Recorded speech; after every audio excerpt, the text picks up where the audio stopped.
မာစီရီတကားနာရောက်တဲ့အချိန်မှာတကားကိုခက်တီတီနဲ့ဆွဲဖွင့်လိုက်တယ်အလန်းអော်တယ်သူ့ကားမှမဟုတ်တာမဟုတ်မင်းအဲ့ဘေးမှာထောင်နေတဲ့စပိန်မင်းဟာဟုတ်ပြီအဲ့ဒီအချိန်မှာမိုးနည်းနည်းရွာတယ်ရွာမယ်အပြင်ရောက်သွားတယ်အပြင်ရောက်သွားမိုးနည်းနည်းရွာအဲ့ဒီအချိန်မှာမိုးနည်းနည်းရွာစက်တင်လိုရတာလုံးနော်စက်တင်ဟုတ်ပြီမိုးရွာအဲ့ဒီအချိန်မှာမိုးရွာတာဘယ်ရပါလဲတဘာဝကြကြလေးတဘာဝကြကြမိုးရွာအဲ့ဒီအပြင်ရောက်လာမင်းတို့ထီးကိုအချိန်မရှိဘူးနော်မိုးရွာလာမိုးရွာလာ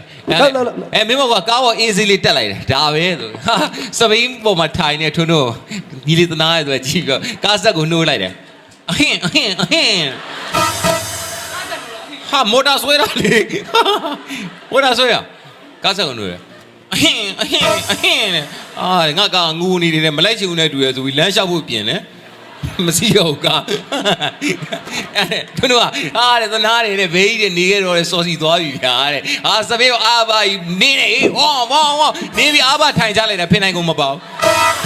အဲ့ဒီဖိနေကုန်မပါတဲ့အချိန်မှာမိုးနည်းနည်းထက်ရွာလက်ထိုင်ဖိနေကုန်မှာမျက်နှာဘယ်လိုဖြစ်သွားမိုးနည်းနည်းထက်ရွာတယ်အဲ့မှာမိုးနည်းနည်းထက်ရွာတယ်လောက်စပိန်တွေကကြွဟောတယ်ဟိုကောင်တော့စပိန်နဲ့နင်းသွားပြီတဲ့ဘာဖြစ်ပြောတယ်ငါမိမမဟုတ်ဘူးတဲ့ငါဒီ6နှစ်ချောင်းနဲ့လိုက်တော့မိမမဟုတ်ဘူးဆိုပြီးလေးဘက်ထောက်ပြီးပြေးတယ်နောက်ကလေးဘက်ထောက်တဲ့အချိန်မှာမိုးနည်းနည်းထက်ရွာတယ်ဗျာမိုးလေးကနည်းနည်းရွာတယ်ရာသီဥတုကလည်းအေးတော့နော်မိုးလေးနည်းနည်းရွာတယ်ဟုတ်ပြီအလေး